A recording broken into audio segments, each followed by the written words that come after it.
সেনাপ্রধান আমাকে ডেকেছিলেন ওনার বাসায় এবং আমাকে এর আগের দিন রাত 12:20 উনি টেলিফোন করে বলেন আপনি একটু আমার বাসায় আসবেন এবং সকাল 10টায়। আমি ঠিক সকাল 10টায় ওনার বাসায় যাই এবং বাসায় যাওয়ার পরে উনি কিন্তু ইউনিফর্ম পরে দাঁড়িয়েছিলেন। ওনার বাসায় যারা গিয়েছেন ডান দিকে ওনার একটা অফিস আছে এবং আমাকে বললেন উনি দাঁড়িয়েই যে আমি আপনাকে ডেকেছি, আমি আপনার কাছ থেকে আমার 3টা বক্তব্য রাখতে চাই। নাম্বার 1, আমি আর 1 ফোঁটা রক্ত চাই না আর ঝরুক। দ্বিতীয়, উনি বললেন আমি কোনো ক্ষমতা চাই না। তৃতীয়, আমি এই বর্তমান পরিস্থিতির অবসান চাই এবং আপনার একটা পলিটিক্যাল কানেকশন আছে, পলিটিক্যাল সার্কেলে আপনার যোগাযোগ আছে, আমি আপনাকে দিয়ে এই কাজটা করাতে চাই। আপনি কাইন্ডলি মেজর স্টেক হোল্ডারকে সবাইকে বলেন আমি ওনাদের সাথে দেখা করতে চাই, অতি সত্বর যেখানে ওনারা চান সেখানে আমি যাব এবং এই বর্তমান পরিস্থিতির আমি একটা পলিটিক্যাল সমাধান চাই। তা আমি ওনাকে বললাম আমাকে কেন? বলছে আপনার একটা কানেকশন আছে, আমি এর জন্য বলছি। এই বলার পরে ওনাকে আমাকে একটু কফি দিল, কফি খাচ্ছি। উনি আমাকে বললেন ঠিক 10:30 আমাকে ভারতীয় সেনাপ্রধান টেলিফোন করবেন। তখন বাজে আমার মনে হয় 10টা 25। আমি ঘড়িটা থেকে বললাম তাহলে তো আমার চলে যেতে হয়। উনি বললেন না, আপনি বসেন, আপনি শুনেন। আমি তখন বললাম যে দেখেন আপনি আমার উপর যে এতখানি আস্থা রেখেছেন এটাই আমার জন্য অনেক সম্মানজনক।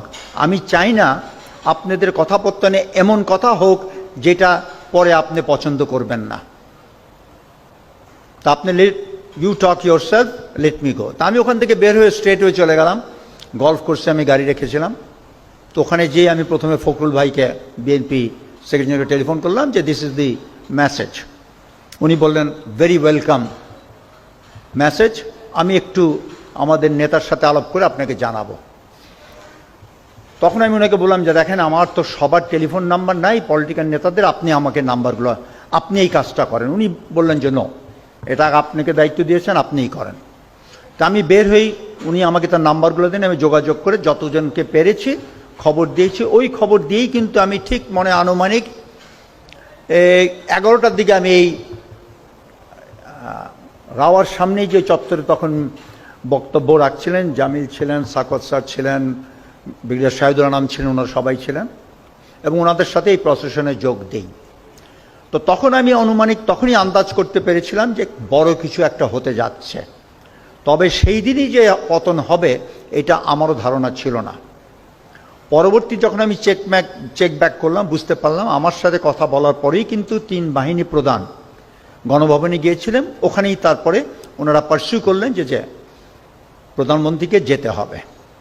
এই ছিল সারসংক্ষেপ। এবং পরবর্তীতে আমি যখন এখানকার আন্দোলনে যোগ দিয়ে আমি ফিরে গেলাম, আমার টেলিফোনটা কিন্তু গলফ কোর্সে আমার গাড়িতে রেখে গেছিলাম। যে দেখি অনেকগুলো কল, আমি কল রিসিভ করে যখন করলাম তখন সেনা সদর থেকে জানানো হলো আপনাকে যেই দায়িত্ব দেওয়া হয়েছিল ওনারা কি সব প্রস্তুত। আমি বললাম যে লেট মি চেক ব্যাক, যদি ওনারা প্রস্তুত থাকে ওনাদের সবাইকে সেনা সদরে আসতে বলেন। তা আমি সেই সঙ্গে সঙ্গে টেলিফোন করে বললাম সবাই আপনারা সেনা সদরে চলে আসেন, যদি কোথাও বাধাগ্রস্ত হন আমাদেরকে জানান, আমরা সেনা বাহিনী তখন তাদের আপনাদের উঠিয়ে আনবে। By around 1:15 most political people were already inside সেনাপ্রধানের অফিসে, আমিও গেলাম ওখানে, সবাই ছিল তখন। 1:45টার দিকে সেনাপ্রধান বললেন আমি এইমাত্র মেসেজ সংবাদ পেয়েছি আমাদের প্রধানমন্ত্রী দেশ ত্যাগ করেছেন। তখন একটা স্বস্তির একটা পরিবেশ সৃষ্টি হলো, সবাই এক্সাইটেড। এবং উনি এই কথা বলেই কিন্তু ওনার গেটের সামনে লাইভে টিভিতে গেলেন এবং এই ঘোষণা দিতে যে প্রধানমন্ত্রী দেশ ত্যাগ করেছেন এবং একটা অন্তর্বর্তী সরকার গঠন করা হবে। তিনি ওখান থেকে ফিরে এসে সব পলিটিক্যাল নেতাদেরকে বললেন যে আমি এখন রাষ্ট্রপতির কাছে যাব, আপনারা যদি আমার সাথে যান তাহলে এটা ভালো হয়। তখন অনেকেই বললেন যে না এটা আপনার ব্যাপার, আপনিই যান, আপনারা করে দেন। তখন আমিও ইন্টারভিউ করলাম। তখন আনিস ভাই ছিলেন জেপি পার্টি, উনিও বললেন যে no, we must all go. কেন তখন আলোচনাটা এরকম হলো যে এমন একটা কোনো ডিসিশন রাষ্ট্রপতির সাথে যেটা সেনাপ্রধান নিয়ে আসবে আপনাদের পলিটিক্যাল নেতাদের সেটা হয়তো আপনারা গ্রহণ নাও করতে পারেন। So let's go and decide and talk out face to face and whatever is the outcome let is be the acceptance of all.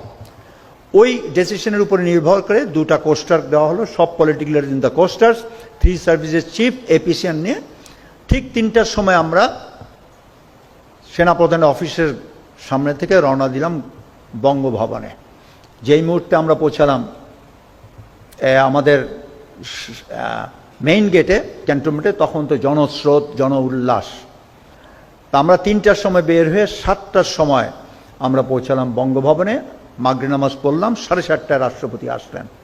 রাষ্ট্রপতি সংক্ষিপ্ত বিবরণ রেখে উনি মির্জা ফখরুল ইসলাম আলমগীর ওনাকে বক্তব্য রাখতে বললেন। উনি ওনার বক্তব্য রেখে ওই মুহূর্তে বললেন যে বেগম খালেদা জিয়াকে এই মুহূর্তে ওনাকে কারাবন্দি থেকে ওনাকে স্বস্তি দিতে হবে।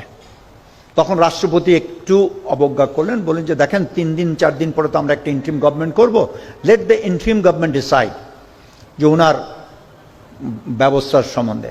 তখন কিন্তু সেনাপ্রধান, I am telling you right on the face of everybody, উনি বলেন যে no sir, you have the authority, you are the sole person, you have to release Begum Khaleda Zia instantly.